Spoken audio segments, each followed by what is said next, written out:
Alors, j'ai des petites questions générales pour commencer. Est-ce que vous pouvez juste rapidement me raconter votre parcours professionnel depuis la fin de l'internat? Au fin de l'internat, donc j'ai fait un post-internat en cardio ici. D'accord. Après, donc début d'un assistanat en médecine 6 pendant un an chez Monsieur Villemain, comme il n'y avait Oui. pas de place aux urgences. Et après un an chez Monsieur Villemain, je suis arrivé le 5 novembre 2002. Donc ça va faire 17 ans que je suis dans le service.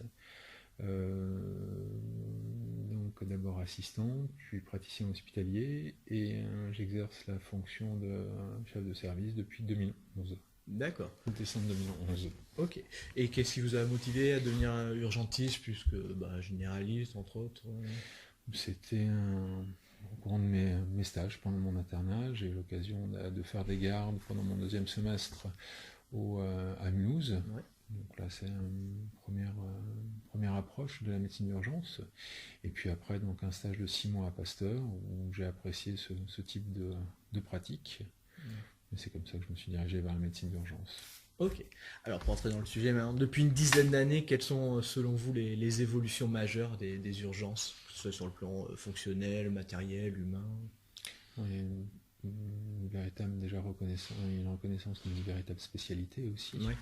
Alors, c'est vrai que moi j'ai connu les urgences où on mettait un peu, c'était les gens qu'on mettait un peu au placard qui se retrouvaient aux urgences, ou alors il y avait beaucoup d'internes étrangers Oui. qui se retrouvaient aux urgences. Et petit à petit, il y a une véritable spécialisation. Il y a eu la Camus, après le desk. Là, ça a été vraiment, moi j'ai vu vraiment le gros changement, hein.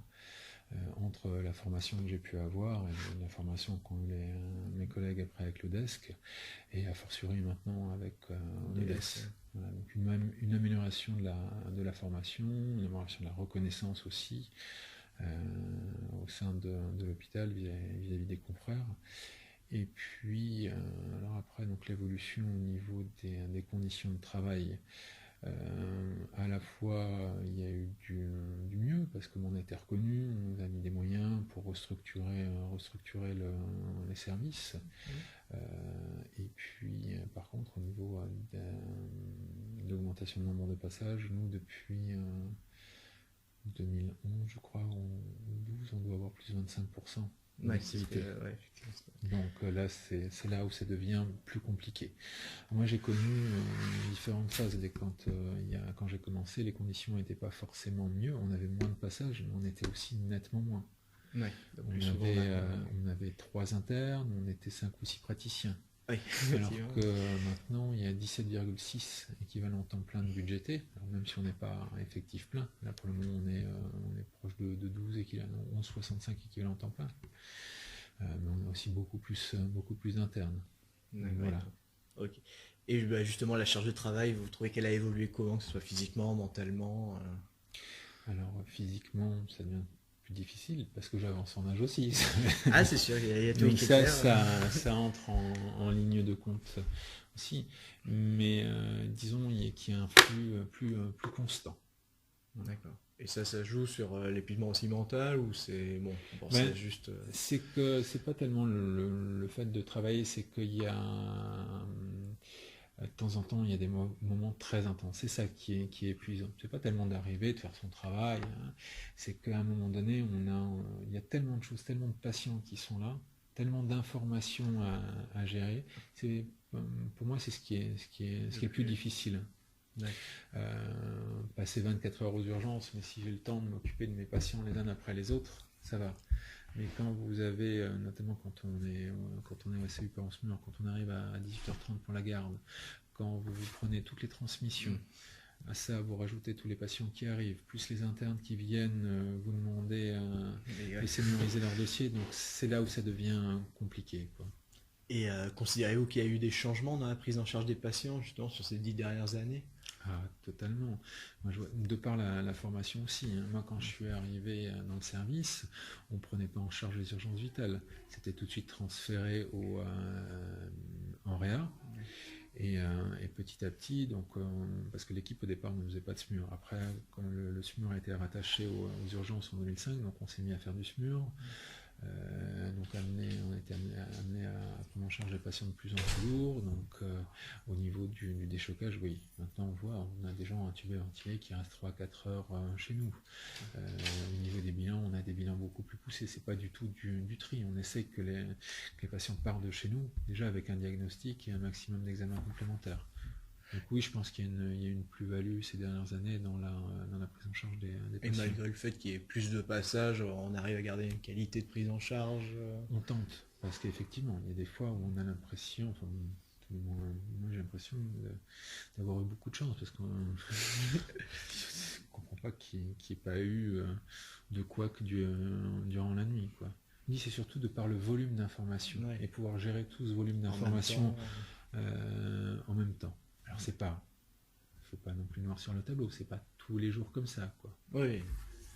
Et au fil des années, pensez-vous que le rôle du médecin urgentiste au sein de l'hôpital a évolué? Surtout dans les 10 dernières années, hein, mais s'il a pris plus de poids ou moins Oui, on est présent dans beaucoup plus de commissions.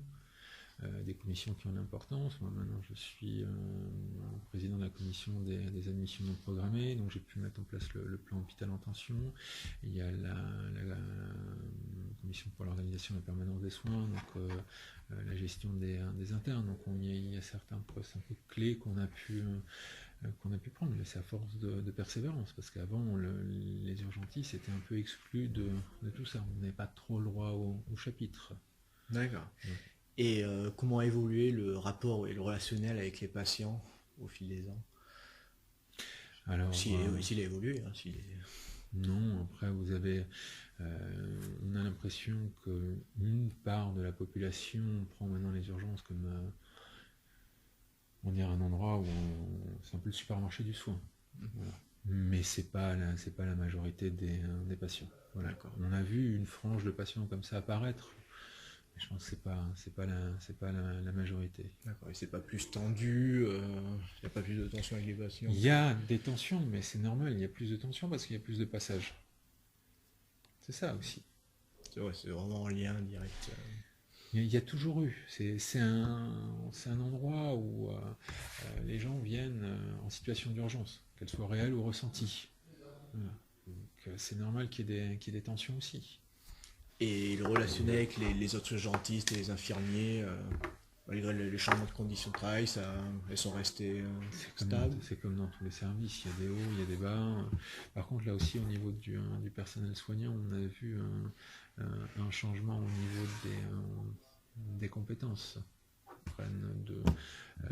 Avant, c'était juste du soin basique. Maintenant, voilà, ils sont tous formés à l'urgence, ils font aussi ils font du SMUR, il y a cette mutualisation SAU-SMUR, donc voilà. D'accord, ils ont pu faire un changement de profil. Ouais. D'accord, mais en tout cas, le relationnel, l'ambiance dans le service, il reste. Après, comme dit, c'est comme dans tous les services. Il y a des hauts, il y a des bas. Mais ça s'aggrave pas, en tout cas, globalement. D'accord. Et avec les autres services des hôpitaux, les relations. Ces personnes dépendantes. Voilà. Avec le nombre de patients qui augmente, le nombre de lits qui est recherché, ça pas... Je vois, il y a eu un changement de mentalité aussi avec l'arrivée de la généralisation de la spécialisation. Ouais. Voilà. Il n'y a plus maintenant, toi tu es généraliste, moi je suis spécialiste. Depuis le desk surtout. Ouais. Ça a grandement changé les choses. Il n'y a plus le piédestal. Exactement. Donc ça y fait pour beaucoup, je pense. Et globalement ça va, mais de toute façon je pense que c'est le propre un peu des urgences, c'est d'être un peu l'épine dans le pied des services, parce que alors il y a une grosse charge de travail mais qui est souvent plus réglée. Ouais. Nous, on arrive, on rajoute encore une couche. Ouais. Mais bon, il faut qu'ils comprennent que nous non plus on ne choisit pas, les portes sont vers 24 heures sur 24 et qu'on ne peut pas faire autrement, il faut bien s'occuper de ces patients aussi. C'est sûr. Et comment décririez-vous votre relation avec les médecins généralistes du secteur? Là aussi, très, très variable. Il y a des médecins généralistes avec qui ça se passe bien, qui nous envoient des patients vraiment quand ils ne peuvent pas faire autrement, où il y a déjà un bilan qui est fait en ville. Voilà, et à l'opposé, vous avez des médecins généralistes où j'ai mal au ventre, le patient a mal au ventre et vous l'adresse pour une écho. Ouais. Où il n'y a rien, il n'y a aucun débrouillage qui n'a été fait. Voilà, c'est très très variable. J'ai pas l'impression que les rapports se soient dégradés ou améliorés. D'accord. Mais ils se font surtout comment les relations avec eux plus par téléphone, par courrier? Ça dépend. Il y a des médecins généralistes qui nous appellent systématiquement pour nous prévenir de la venue de leurs patients. Il y en a d'autres qui ne préviennent pas et qui envoient directement. Et nous, de notre côté, on a une messagerie sécurisée AppyCrypt. Donc on a mis en place il y a 2013 à peu près, ces eaux-là, un an près, mais qui vraiment, je trouve, est un plus dans la communication, parce que les médecins généralistes sont informés en temps réel du passage aux urgences. Ils ne recevaient pas forcément le courrier aussi. Voilà. Donc parfois on le donnait aux patients, mais qu'ils ne le remettaient pas forcément au médecin. Là, ils sont informés, quoi. D'accord. Et selon vous, quel regard portent les médecins généralistes sur les urgentistes et les urgences en général? Encore une fois, je crois qu'on peut pas généraliser. Oui, non, il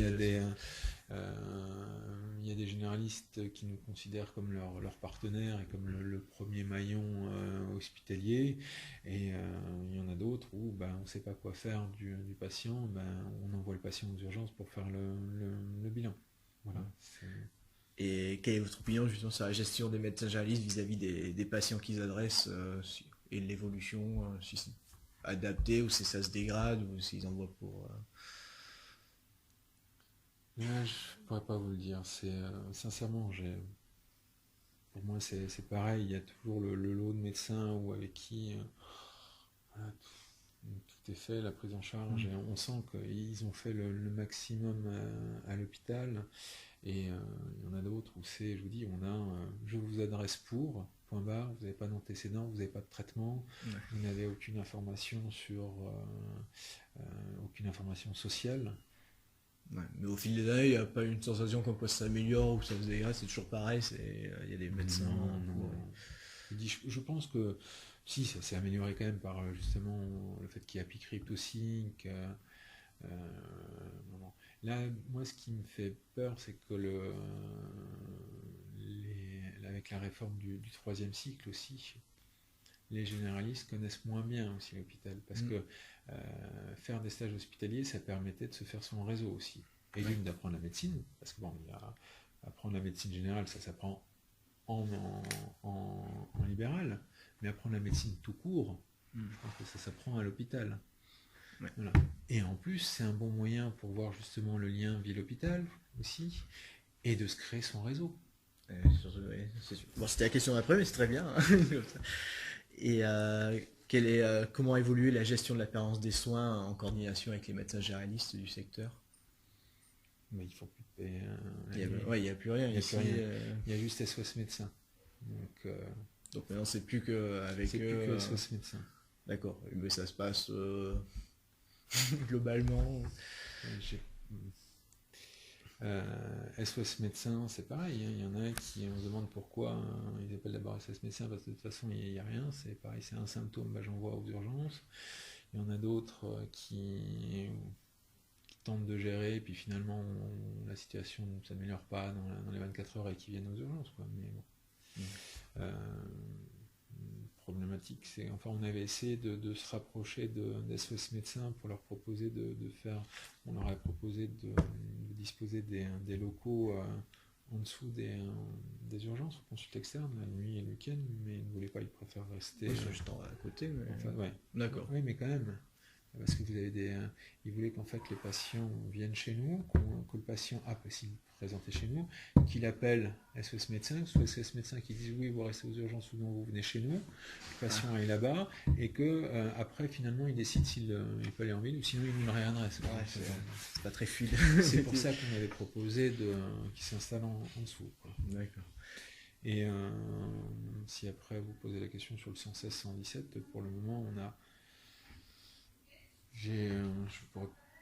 pas trop de retours.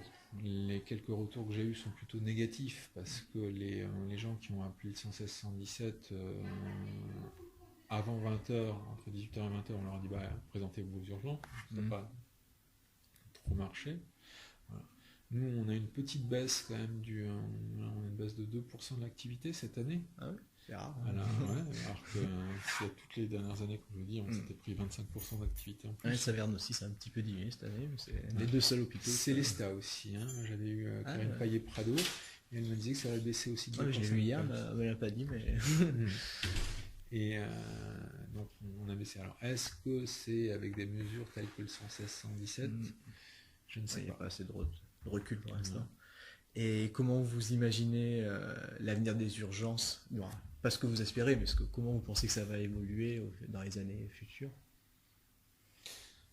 Tout va dépendre des mesures actuelles, mais de toute façon, pour moi, on est à la fin d'un cycle hospitalier. Je ne parle pas uniquement des urgences. Ouais.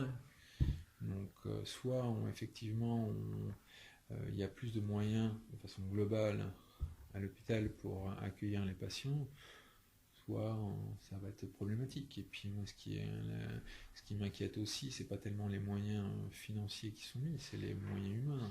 Ne serait-ce qu'au niveau médecin, quand on voit que là sur Mulhouse, il y a sur 34 postes budgétés, ils sont plus que 7. Strasbourg, là en novembre, il manquera 20% de l'effectif. Nous, il nous en manque aussi dans tous les services d'urgence. Il manque des urgentistes. Donc je ne sais pas comment on va faire pour recruter. Au niveau des personnels paramédicaux, quand on voit que l'école d'aide-soignante de Brumath, pour 60 postes, il n'y a que 28 inscrits au concours. Voilà, quand on voit qu'ils ont du mal à recruter au niveau du personnel paramédical. Vous pensez que ça va pas... Il y a donc le problème de l'attractivité de l'hôpital. Et puis après, l'engorgement. Je pense qu'effectivement, on demandait... il faut d'abord effectivement restructurer, mais il faut une restructuration organisationnelle. Mais je pense qu'il faut aussi qu'à un moment donné qu'on augmente le nombre de lits disponibles. Après, moi j'ai un avis qui est un peu différent de l'avis de Madame la ministre. Pour moi, il faut arrêter de dire qu'il faut arrêter de travailler sur l'aval. Il faut peut-être travailler sur l'amont aussi. Parce que les médecins généralistes, je pense qu'ils sont déjà tous bien occupés. Donc leur rajouter encore une charge de travail, ça me semble compliqué. Mettre des maisons médicales à Tire-Larigot, je ne sais pas si ça va forcément marcher. En plus, ça a un coût. Moi, j'aurais plutôt tendance à dire, mettons les moyens aux urgences. Même embauchons des médecins généralistes aux urgences pour faire des consultations. On fait tout au sein des urgences, on fait des grands services, où on a déjà les plateaux techniques, etc. Et puis on commence à essayer de faire ça. Ils aimeraient bien nous essayer de commencer à faire ça. Excusez-moi. Oui, Sébastien. Allô? Allô? Oui. Justement, c'était la question d'après, mais c'était pour vous les modifications majeures à réaliser. Donc, ça serait plus de lits d'aval, une meilleure rémunération, pour avoir plus d'attractivité pour le personnel. D'accord, mais c'est pas là, ce que je vous dis, c'est pas des revendications syndicales ou quoi que ce soit. Mais c'est des modifications pour vraiment que ça relance. Mais on le voit, pour là je reprends ne serait-ce que la profession d'aide-soignante, qui sont payés débutent, ils sont payés au SMIC, ils travaillent la nuit, ils travaillent le week-end. Quel est l'intérêt alors que vous pouvez travailler au supermarché, vous n'avez pas de nuit, pas de week-end, et vous avez exactement le même salaire. C'est ça qui est compliqué. Et puis c'est pas facile non plus aussi d'être aide-soignant, de s'occuper comme ça des patients. Alors quand vous êtes dans un service de gériatrie, c'est un peu compliqué. Et quel changement souhaiteriez-vous pour renforcer la relation entre les urgentistes et médecins généralistes, s'il y avait des solutions? Peut-être que justement, si on était tous regroupés sur le même site aussi de temps en temps. Qu'il y ait à tour de rôle, ils viennent, les médecins généralistes. Et qu'il y ait peut-être plus aussi de réunions communes sous forme de FMC ou autre. pour les voir physiquement. Oui. Bon. Mais je pense que c'est un problème de communication. Ils savent pas forcément comment on travaille. Ouais, voilà. Ils disaient que les plateaux techniques, ils savaient pas forcément trop ce qu'il y avait. Exactement. Ils savent nous envoyer quelqu'un pour un éco-doppler le vendredi soir à 19h, ça n'a aucun sens. C'est peut-être juste qu'ils ne savent pas, effectivement. Voilà, donc c'est un problème de communication. Et il faut que les hospitaliers arrêtent de dire que la problématique de l'hôpital, c'est parce que les généralistes sont totalement déchargés de la permanence de soins, quoi. Je pense qu'il y a largement assez de travail pour vous. Mais il y en a partout. Et que pensez-vous justement qu'il y a un DES de médecin urgentiste, les pour et les contre, que les urgentistes soient devenus un DES à part? Alors au niveau formation, je trouve ça très bien. En revanche, c'est la problématique des passerelles par après, parce que c'est quand même un métier fatigant. Peu importe la spécialité, il faut travailler.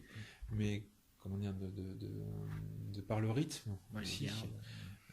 Beaucoup nous disent, ah mais oui, mais vos urgences, vous avez le repos de sécurité, oui, votre travail posté, oui, mais sauf au bout d'un temps, venez faire des gardes, etc. Quand vous êtes toute la nuit debout, même si le lendemain vous avez le repos de sécurité, c'est usant. Et c'est ce travail par à-coup, et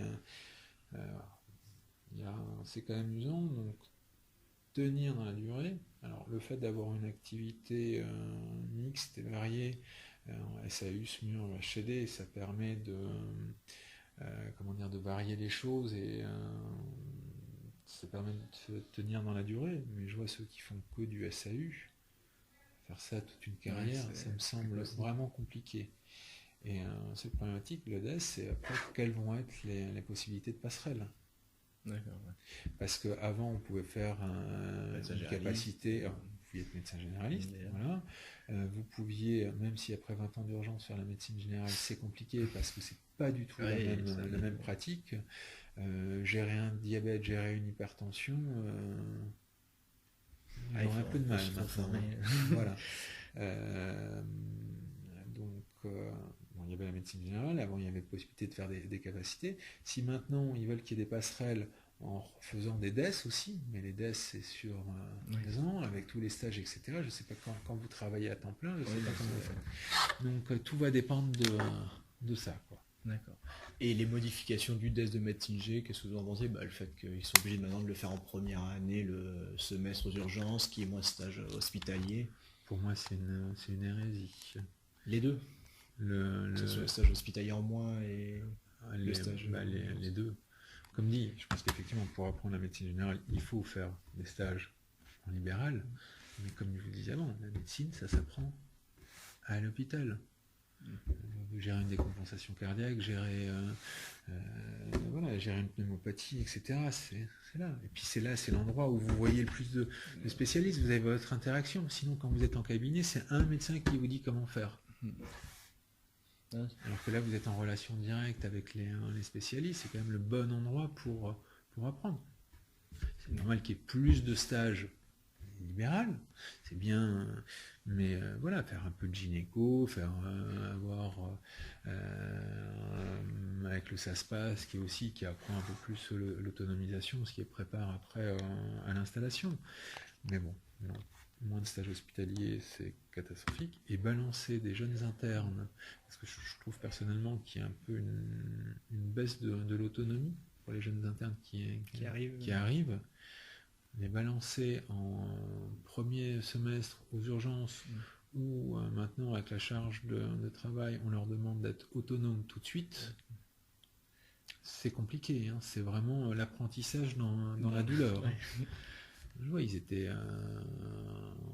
pas spécialement à l'aise, les premiers semestres qu'on a eu là. Psychologiquement, on sent qu'ils sont... Ah oui. Ah oui, psychologiquement, ils étaient lessivés. Hein. Donc, moi, je trouve que c'est mieux qu'il y ait un stage hospitalier d'abord, qu'ils fassent un stage hospitalier, leur stage de médecine générale, et seulement après les urgences. Puis gérer, et apprendre à gérer un patient, quoi. Ouais, c'est sûr que s'il y a Quand, il y a de plus plus l'urgence. Hein. Vous vous retrouvez avec des jeunes internes qui savent même pas comment prescrire un bilan. Ouais. Alors qu'ils sont là, on leur dit, ben voilà, toi, sois autonome.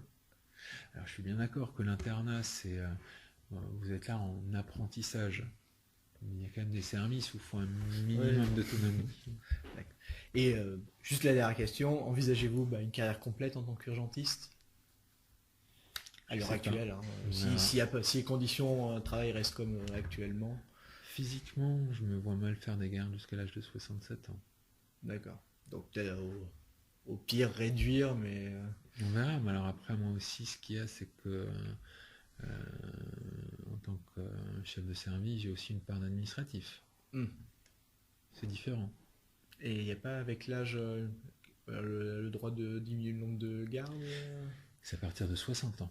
D'accord, ah oui. À 60 ans, moi j'en ai 48. Ouais. Il faut tenir encore. J'en ai encore pour 12 ans. D'accord, oui. En gros, si c'est possible, rester urgentiste, ce serait l'objectif. Après, le métier en soi m'intéresse, sinon ça ne ferait pas 17 ans que je ne serais pas resté 17 ans dans le service. Mais bon. Ok, merci. Voilà. Vous avez suffisamment de questionnaires? Oui, voilà, j'en ai vu 4, donc c'est super. Hein.